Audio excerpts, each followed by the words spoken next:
Calculus. Okay, let's be honest. That word alone can be a little intimidating, right? It just brings up these images of chalkboards full of impossible equations. But what if I told you the big central idea, the one that unlocks everything from how planets move to how the stock market works, is actually, well, really simple and kind of beautiful? That's what we're going to do. We're going to peel back all those complicated layers and see what calculus is really all about. It all boils down to one simple question. How do you measure change? I mean, think about it. When you're driving your car, your speed is never perfectly constant. Your speedometer is always flickering a little. So how do you know your speed at one single fleeting instant? That's the puzzle, and that's the puzzle we're going to solve together. So where do we even begin? Well, we're going to start with something familiar, something we all kind of remember from algebra, the good old slope of a straight line. But then we're going to see how calculus takes that idea and just pushes it to its absolute limit, right into a world where everything is constantly in motion. Yeah, you can think of it like this. Algebra is the perfect math for a perfectly straight, predictable road. The slope is always the same, it never changes. But our world, right, the real world, it's much more like a wild roller coaster. It's all about curves and changes and sudden drops. And to describe that kind of world, you need a different kind of math. You need calculus. Now, in algebra, we all learned how to find the slope between 2 points. You remember it, right? Rise over run. That's what we call the average rate of change. It's like drawing a straight line, a secant line, between 2 points on your journey. It tells you your average speed between, say, 1 o'clock and 1:05. Easy enough. But here's where things start to get really interesting and a little tricky. Knowing your average speed is fine, but it's not the whole story. It doesn't tell you exactly how fast you are going at the precise moment you pass that speed camera. And that question, that exact problem, is basically why calculus was invented in the first place. And that brings us to the big one, the core challenge. We don't want the average speed over 5 minutes. We want the speed right now, at this one specific single instant. The problem is, our slope formula from algebra totally breaks down here. It needs 2 points to work. So how in the world do you find the slope when you've only got 1 point to work with? If we think about this visually on a graph, what we're really looking for is the slope of something called a tangent line.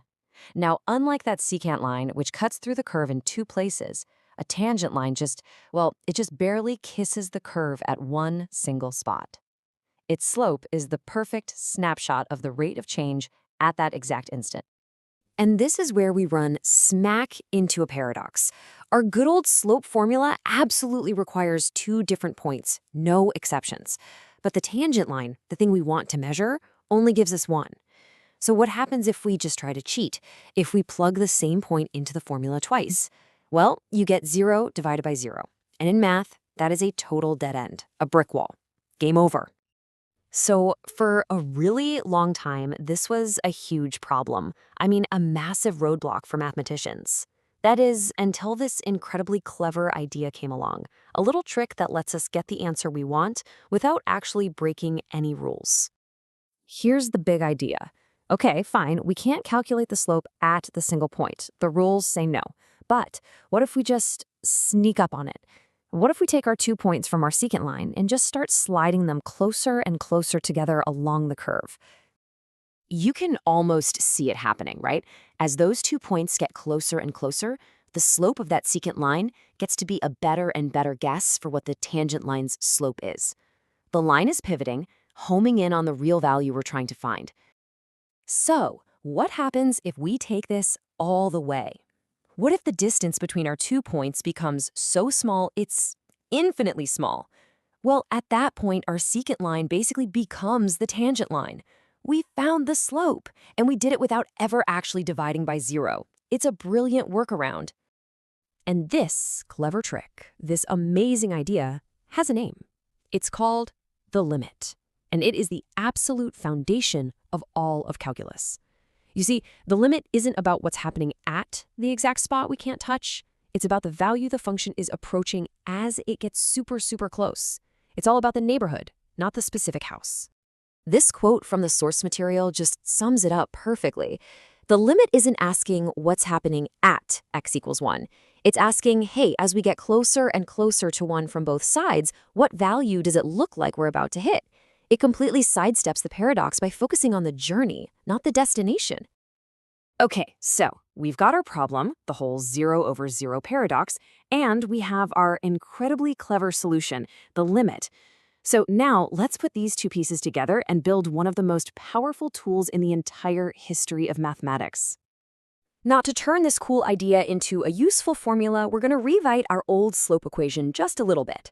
Instead of talking about two separate points, x1 and x2, let's just think of it as a starting point, x, and then another point that's just a tiny little distance away. We'll call that distance h. And that gives us this. It's called the difference quotient. I know, it's a bit of a mouthful, but don't let the name scare you. It is still just rise over run.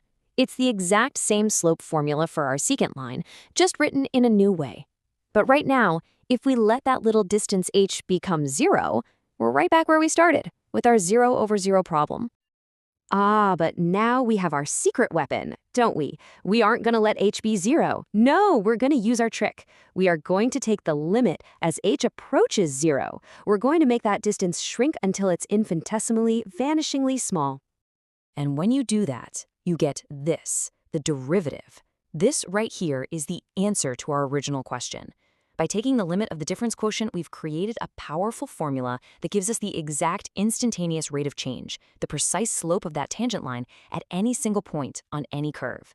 This, my friends, is the heart of calculus. So why does all this matter? I mean, who cares? Well, because with the derivative, we can do some absolutely incredible things. We can calculate the exact velocity of a rocket at launch. We can figure out the optimal angle to build a bridge.